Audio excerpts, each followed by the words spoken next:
Nagulat man si Lilith matapos nga dumating itong si Lorena na dala-dala nga itong si Maynard. Ngayon siya ay nagtataka kung siya nga ay tauhan nitong si Renan Alon ay bakit umano kailangan niyang isumbong ito at bakit siya nagsalita at ilaglag ang kanyang amo. Dito na ay nagsalaysay itong si Maynard na naiinis siya sapagkat biktima din siya sa pananakit nitong si Attorney Renan Alon. Kapag ito ay nagagalit, inaatake ito ng kanyang kasamaan at nananakit ng tauhan. Bukod pa roon ay ilang beses na nga siyang nagutos ngunit hindi naman siya nagbabayad kung kaya't naiinis na siya at dahil nga sa tulong din ni Lorena dahil humingi siya ng immunity protection na hindi siya makukulong sa oras na magsalita siya.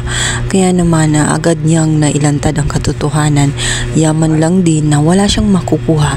Mabuti na lang at malaman ng lahat kung ano talagang pagkatao nitong si Renan Alon. Kaya naman sobrang pagkalungkot nitong si Melody na iyak siya ng gusto matapos nga ang isalaysay ni Maynard noong mga oras na inutos nga nitong si Renan Alon na dakpin ng kanyang ama at sila din ang inutusan kung saan nang mamatay na nga ito ay palihim nila itong nilibing. Ngunit hindi sila tumupad sa usapan kung saan dapat ito nakapwesto. Kaya naman sa unang inspection nga ay hindi nalaman at hindi nadakip itong si Renan dahil walang matibay na ebidensya. Ngunit sa pagkakataong yun, itinuro na nga ni Maynard ang tamang kinilalagyan nitong si Mang Kanor. At dito na nga ay magugulat itong si Renan Alon dahil biglang may darating ng mga pulis kasama nga itong si Lilith. Tinatawanan pa niya nung una ngunit wala na siyang magagawa dahil may warrant of arrest na nga siya at tuluyan na nga siyang nadakip ng mga pulis. Tuwa pa naman itong si Era matapos nga malinis ang pangalan ni Renan sa unang investigasyon dahil walang makuhang ebidensya.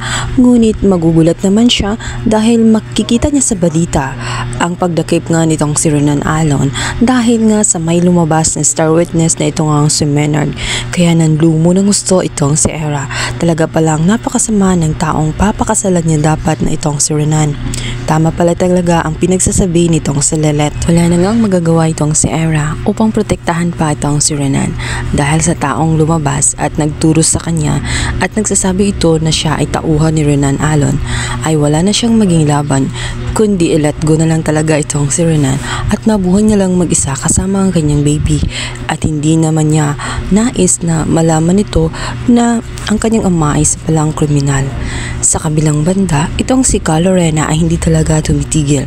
Talagang tinanong niya itong si Maynard kung may kinalaman din ba sa pagkawala ni Meredith itong si Renan Alon, kung siya din ba ang may pagkana ng lahat.